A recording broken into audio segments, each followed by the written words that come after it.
What is up, everyone? Welcome to Canvaplay.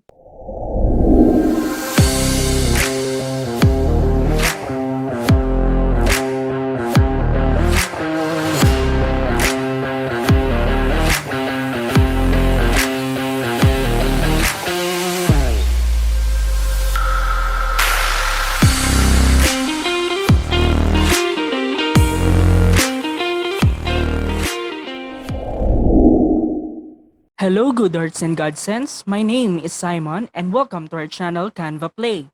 Here we will share Canva design tutorials, tips, tricks, and hacks that will elevate your Canva skills for free.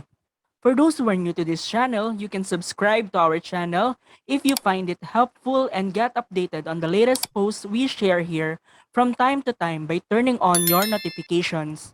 Today, I am going to show you how to create light leak effect in Canva.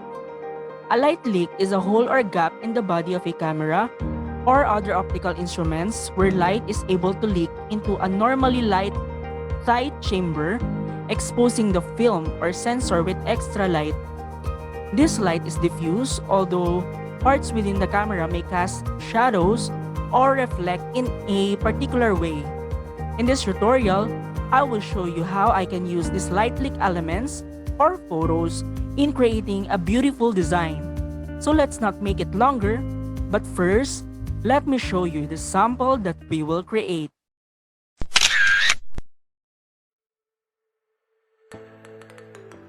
Let's now go to the blank Canva design editor. Drag a photo from photos or uploads. In this tutorial, I will get mine from uploads. There are three ways in creating the light leak effect. The first one, there are already available frames with light leak, effects, and texture. It is inside the Elements section. I will show you how to create one. Go to Elements, search for Light Frame Texture.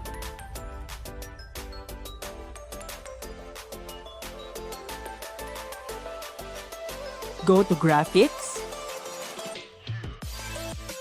and you will find frames with light leak already installed in it. I will use this one, for example. The keyword for this is light frame texture.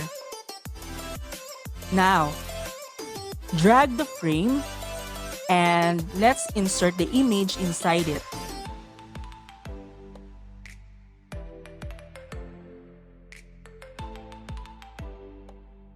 I will reposition it to occupy the whole page, like this one.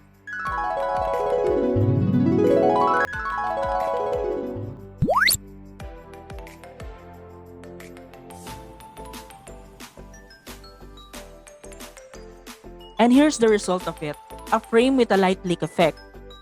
In this kind of design, the light leak cannot be moved and it's already permanent in that position. But what if I want to position a light leak in the other parts of my design? The second way in creating this then applies. I will create a new page. I'll get again the same original photo from uploads. Set it as a background. And this time, I will get light leak overlays from Elements. Go to Elements, search for Film Photo Light Leak Overlay.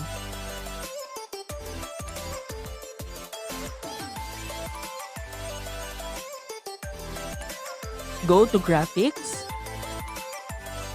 and various elements of light leaks will appear and you can use any one of them. I will choose this one. The keyword for this element is green color film photo light leak overlay. I will position this light leak at the bottom right and resize it as bigger as the design page. I will use another light leak from the choices. I think I will drag an orange one. This. The keyword of this is orange yellow color film photo light leak overlay.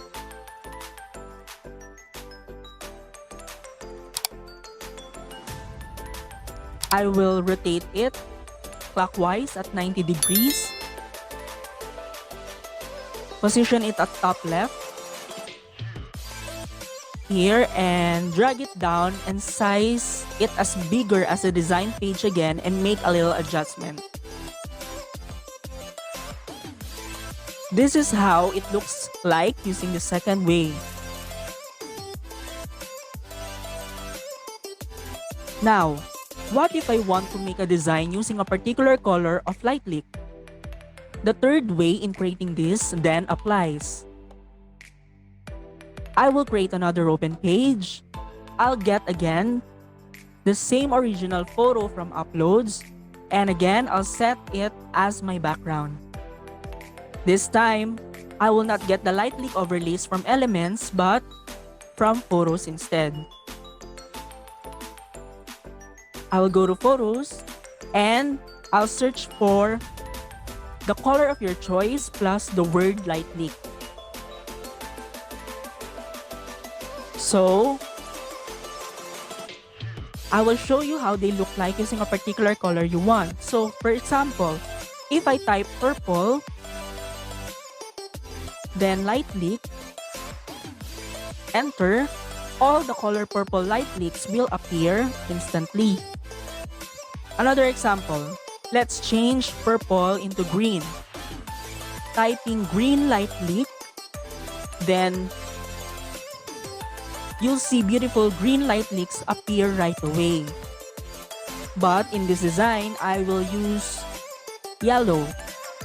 So let's change it from green to yellow light leak and hit enter. I will use this one. The keyword for this photo is light leak abstract bokeh yellow light. Before I use it as an overlay, I will change first the setting of this to make it visible once I overlay it over the image. Using the photo, yellow light leak overlay, let's go to edit image and search for filters. See all? And look down for there, here, and change the intensity by clicking it to 100. Now, change also the transparency to 35. After changing its settings, I will overlay it with the image. Drag it over and resize it to occupy the whole page and position the yellow light effect more on the face area of the man. This is how it looks like using the third way.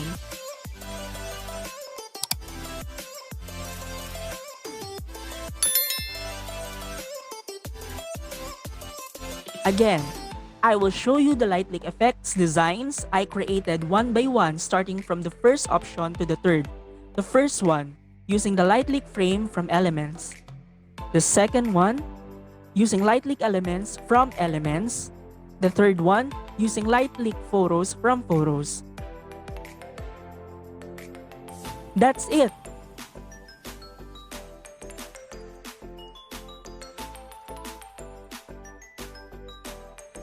For more design inspirations, watch this.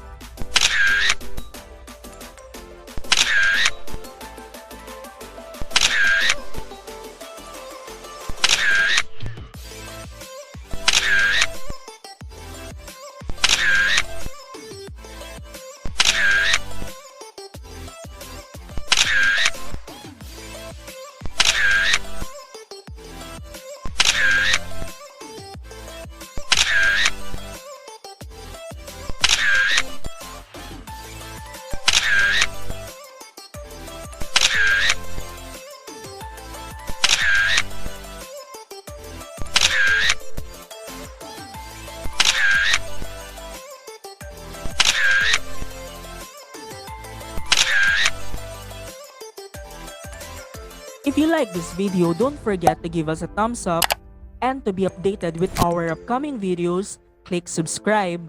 Drop your comments below for the tutorial you want to learn next time. Before I end this video, I hope I inspire your creativity.